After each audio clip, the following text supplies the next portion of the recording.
And we're live. Welcome, everybody, here to the Lakers Lowdown podcast. I'm Anthony Irwin for a quick preview of tonight's Lakers and Wolves preseason opener. LeBron James isn't going to play, but there are still some reasons to watch, so I will be just probably outside, out front, or on my back patio with a glass of wine. Maybe we can watch together. We'll see. Depends on how the evening is going.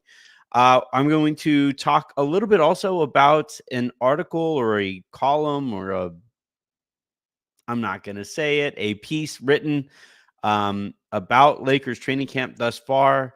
Coach K, for some reason, JJ Redick, LeBron, Rob Pelinka, and Kobe.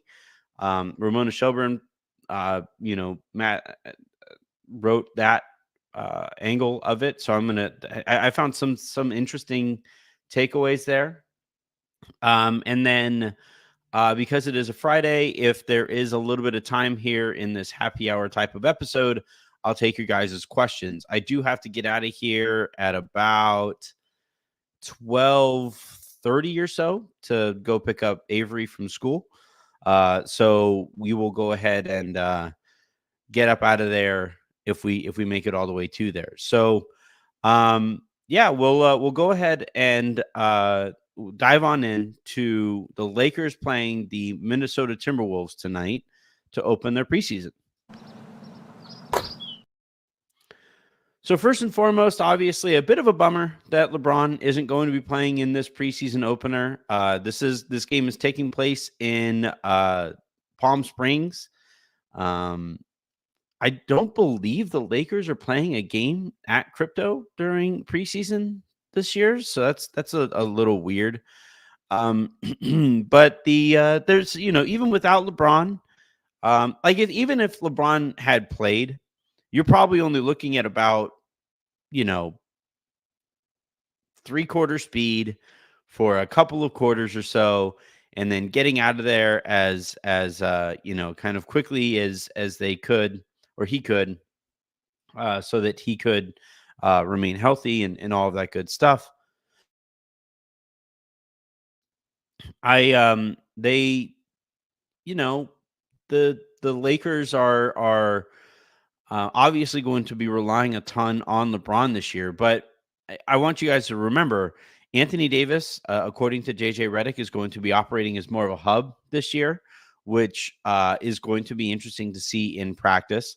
We're supposed to see a lot more Austin Reeves on ball this year, which is also going to be something to, how he handles those minutes are going to be interesting to watch tonight and moving forward. You also have D'Angelo Russell still out there tonight, and how he handles Austin Reeves potentially spending more time on the ball is also going to be interesting. Whether or not Rui has listened about all of the quotes in press conferences and follow through in practice about the about crashing the boards or crashing offensive rebounding from the corners and being more involved even when he isn't scoring. So, Rui is going to be interesting to watch tonight. We also have to see what steps forward Max Christie has taken in camp. He has been getting some high praise thus far. So, and is expected to take on a serious role this year. So that'll be interesting. Dalton Connect will be making his kind of pseudo NBA debut. Plenty to keep an eye on there. As he learns to the game's speed and rhythm and all of those good things.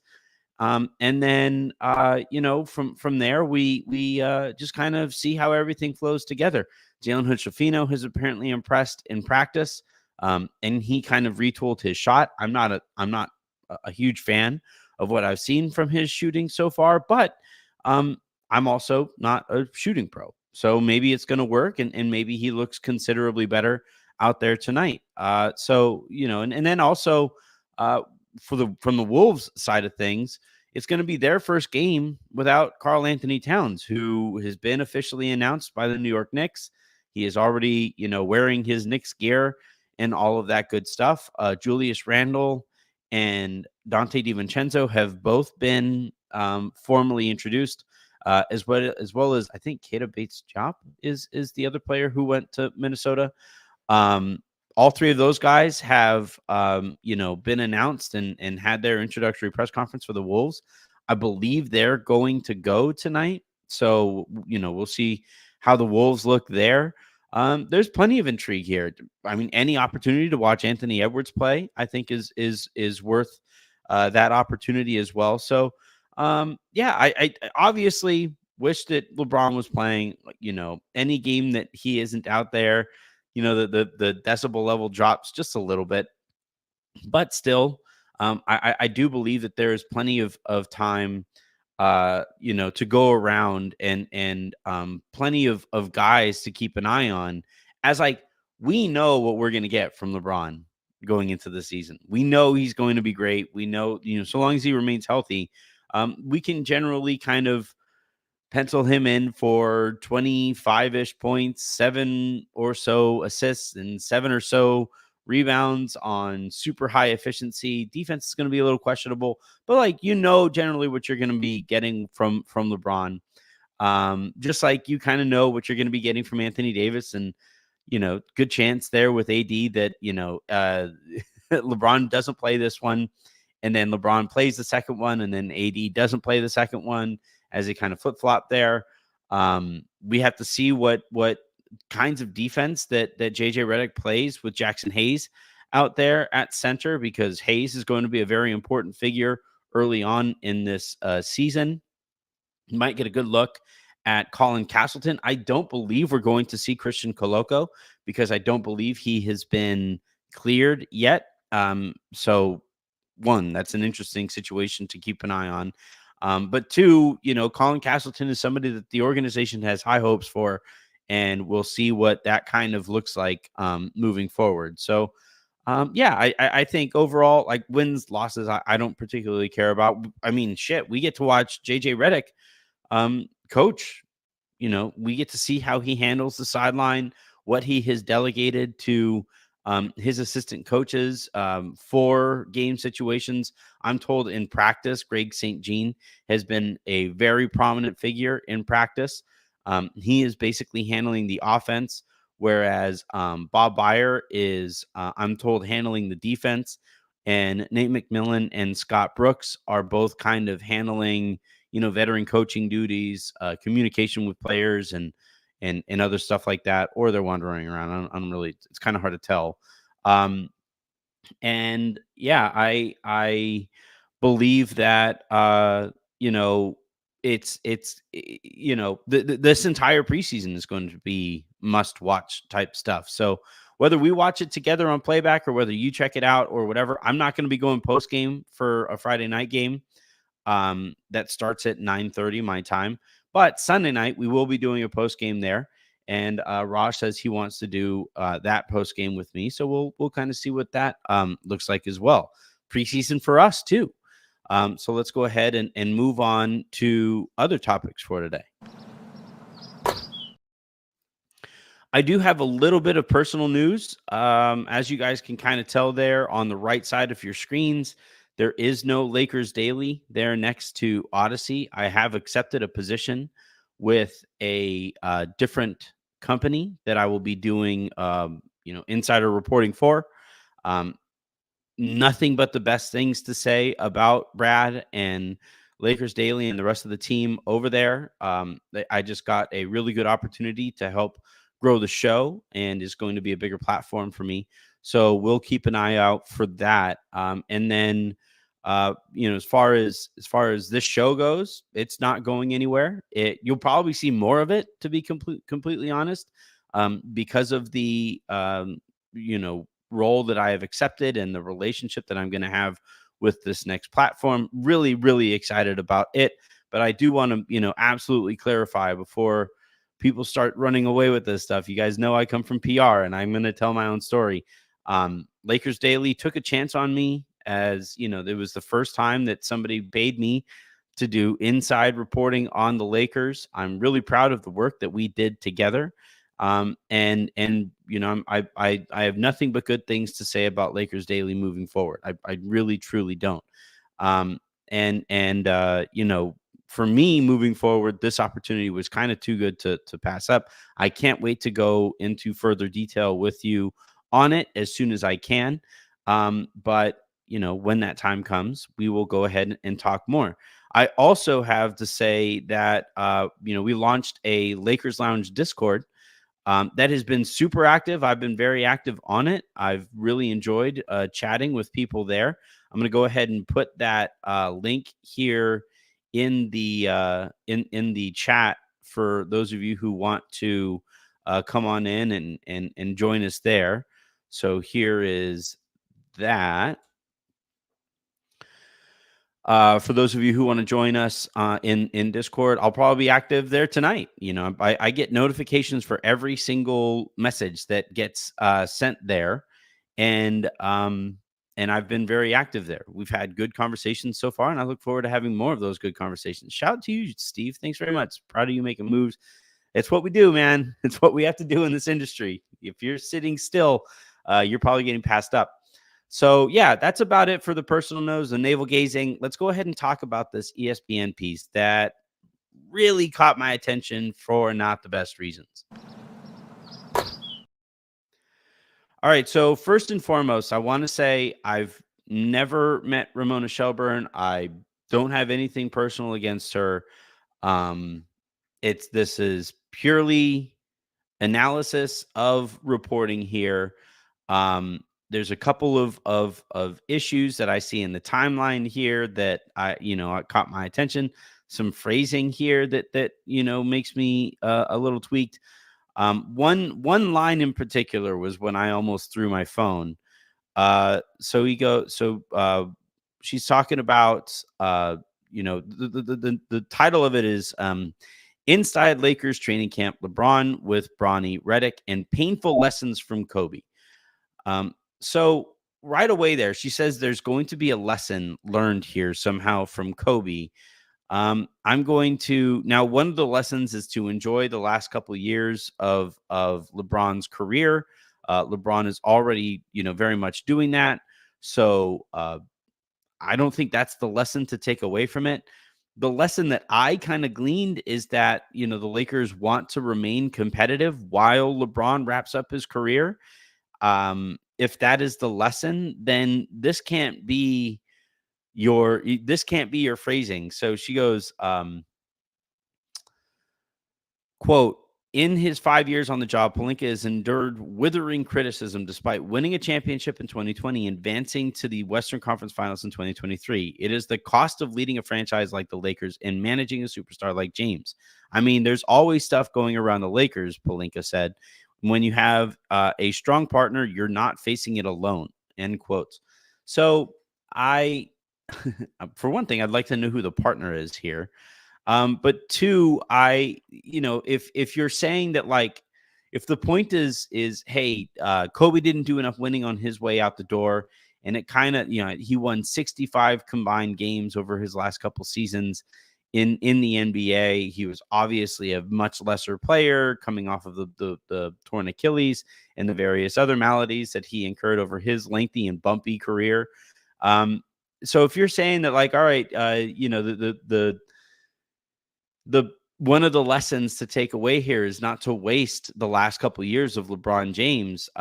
Ramona earlier in the piece talked about how Kobe poked and prodded and tried to get the Lakers to give them one more shot at title competition, and the Lakers weren't able to make it happen. And if that is kind of the lesson that Ramona is talking about, then you can't then turn around and say, well, man, that criticism sure is withering for a guy who won a championship 5 years ago and merely reached the Western Conference Finals when the Lakers pride themselves. That doesn't sound right. Anyway, they kind of build their aura around championship or bust. So if you're sitting here, they didn't hang a banner for merely making it to the Western Conference Finals. They don't hang banners for making it to the play-in or making it to the playoff. They don't have banners up for in-season tournament. Sorry, they do that. They were forced to do that, but they don't hang banners up for division titles and bullshit like that. Like, I don't care about the Western Conference Final. They got swept in the Western Conference Finals.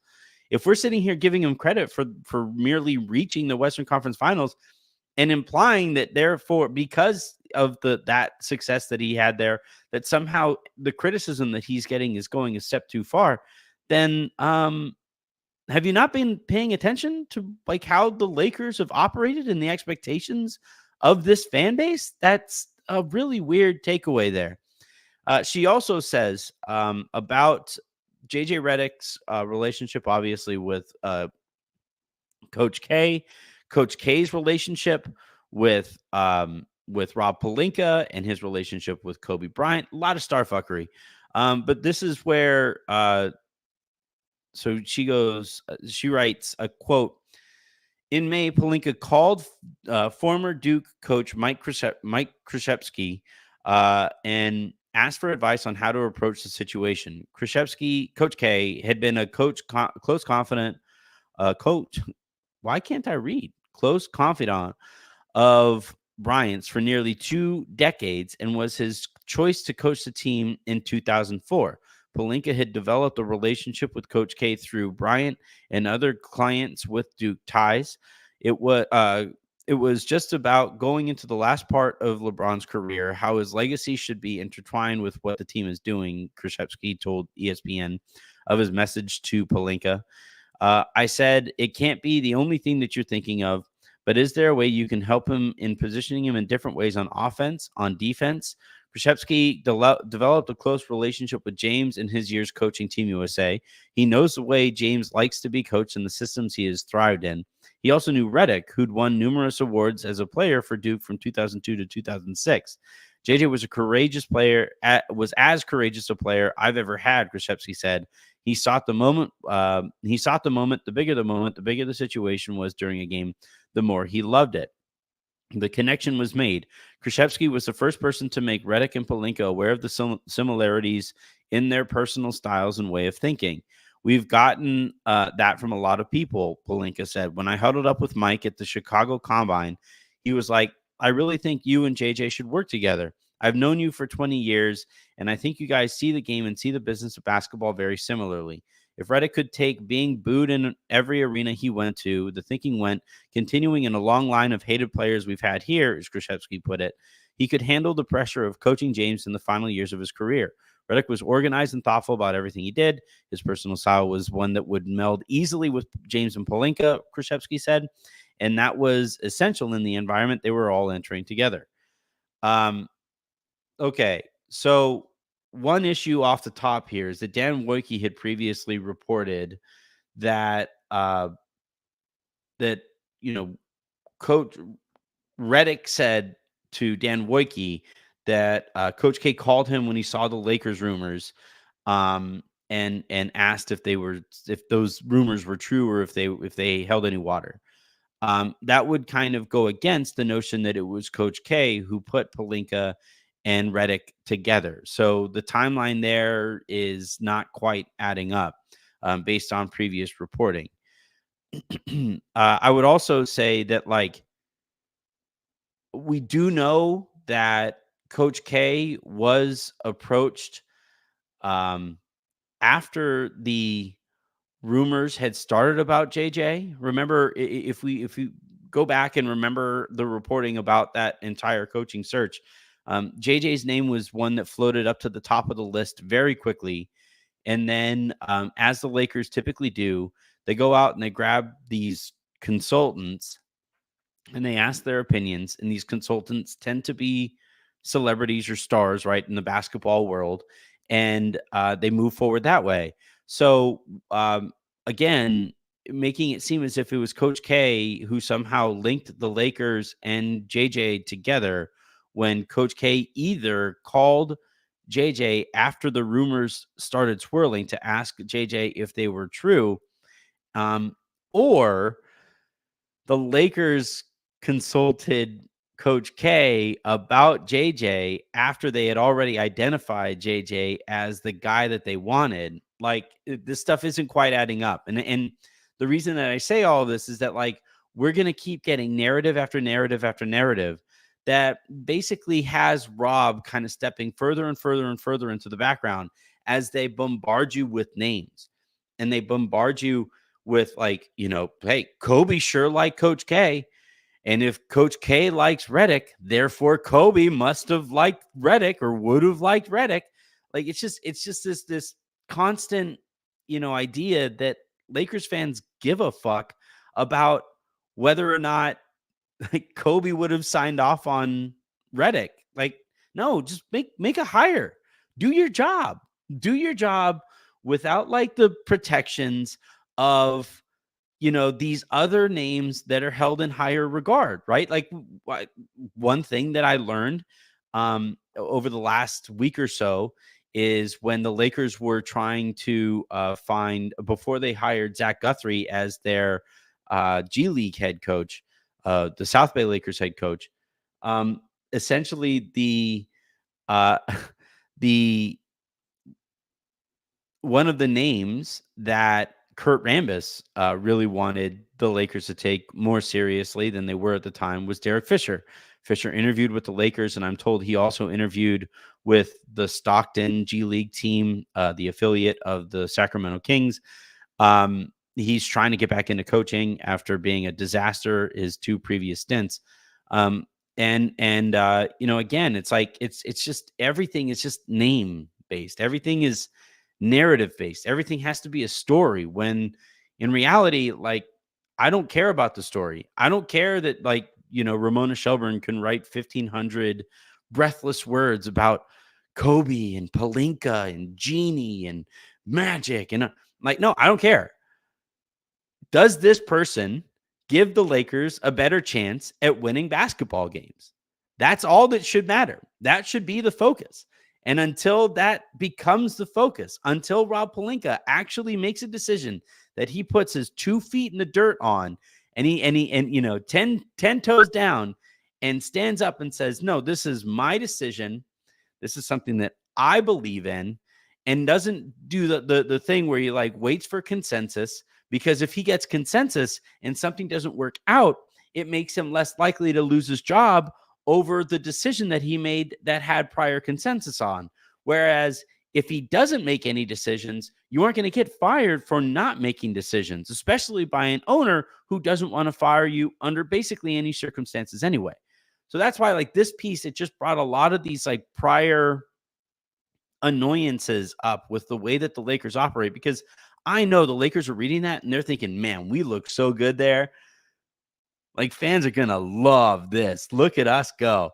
And it's like, no, when you read into it and you think more about some of the stuff that is being brought up here, you're like, actually, Coach K's been out of basketball for years now. Coach K was never in the NBA. Why do I care what Coach K thinks about what makes a good NBA coach? I can't. I don't care, is the thing.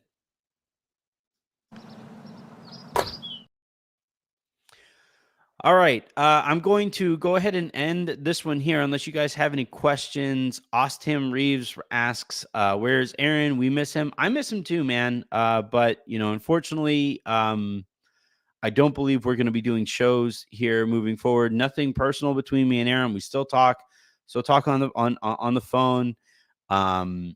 It was just putting him in kind of an awkward spot with the Lakers because of my news breaking and stuff, and their concerns that he was a source. He was not one. So that's kind of what's going on there. But again, I love Aaron. He's a brother of mine, and he's my kids call him Uncle Aaron. We go and eat with him every summer that I'm back home. Love the dude. We'll continue to love the dude, and miss podcasting with him too, because I just like talking basketball with him. But we'll see how that goes. Let's see. Front Row Production. You sitting here complaining about the way they operate is literally the reason they try to give you the backstory of how they operate. I don't think that's why. I think the reason that they give, the backstory of how they operate is because they think fans are going to care about the stars who they consulted. We talked to Phil Jackson, and we talked to Magic Johnson again, even after he fired us to tweet, or even after he resigned to tweet. We talked to Coach K, and did you remember Kobe was going to go to Duke? So technically, this is like talking to Kobe about it. It's like I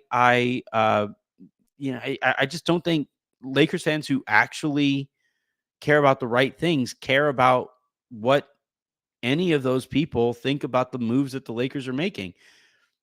It makes for good radio fodder. It makes for good, podcast stuff. If I was like talking to, you know, uh, any of those people about what the Lakers are getting into when they hire JJ Redick, like that would be good pod content, but it's not a way to run your organization. At some point you have to actually make a decision, stand by it. Like I saw the story the other day that apparently Marvel, DC, and some of these heavily, these IP type movie production companies and TV production companies, what they're doing is they're basically bringing in super fans to ask them about what they think the fan base is going to think about these decisions that they're making. And I think that plays a large part in the mess that some of these these companies find themselves in, where like I don't think they were consulting super fans when they made the first Black Panther. That was a tremendous movie, and they gave the director the keys to that entity, to that character, and they got out of the way. And it was a phenomenal movie. They gave the keys to the Russo brothers on those Avenger movies, whether it was Endgame or Infinity War, whatever. Um, and they got out of the way. They asked those guys to link all of these stories together and find a way to tell that story that kind of closes that chapter, but also leaves us some room to move forward in that story. And he did a great job. And the more that you sit there and think about what fans are going to think about the way that you're operating. What's the line? I think it was Jerry West used to say that, like, if you're thinking about fans when you're making decisions, you're very likely and very quickly going to be sitting next to those fans again and out of the position that you currently hold. You need to like sit, straighten up, dust your shoulders off and lead. Somebody in the Lakers organization needs to lead and lead fearlessly. Because right now the Lakers are kind of operating in this way where, like, they're concerned. Rob Pelinka is so concerned over losing his job that he's just like paralyzed by making any decision that could, the next failure is probably going to cost Rob Pelinka his job. And his approach to that situation is, well, what if I don't make any decisions? And if I don't make any decisions, then those non-decisions can't fail because they haven't done anything. Like, you can't miss a shot that you didn't take. Like it's kind of gummed up the way that the organization is run. Just like somebody who's unwilling to shoot, right? When Jared Vanderbilt gets the ball in the corner and is unwilling to shoot that open corner three, it gums up the offense. So that's where we find ourselves now. And I thought Ramona's piece, though, like it was very well written, and the stuff on Braun and Bronny is really cool. But it also kind of brought me back to the kinds of things that like made me start doing this in the first place. When I thought the focus was too much on navel gazing from the organization, and the issues that are created when you become a little bit too aware of what you think fans want from you, when in reality, all fans want is for you to win. All right, so that is going to do it here for this episode of the Lakers Lowdown. A quick one. Well, it's not that quick. Half hour. We went pretty good. I'm going to go ahead and hop off here. If nothing is going on in the house, and sometimes everybody falls asleep at like 9:30 in this house, because we have kids and they're up at the crack of dawn. if everybody is asleep, I'll probably pop outside, go sit there on the patio and enjoy the game with you guys on playback. But if not, then this will do it for this week's episodes here in the lounge. Please do go back and check out on the RSS feed the episode that I posted with Lee and myself. It was the first kind of global look at Basketball Passport. I'm really proud of how that project is kind of coming together. So go check that out. Leave those reviews, leave those comments, hit the like button, subscribe to the show here on youtube.com/@LakersLounge. Subscribe wherever it is that you get podcasts, and preferably on Odyssey. And then tell your friends about the show. Tell your friends that you love the show. Tell your enemies that you hate it. Until the next time you guys hear from me, I'm Anthony Irwin saying, have a great rest of your day. Make somebody else's, and I will talk to you soon.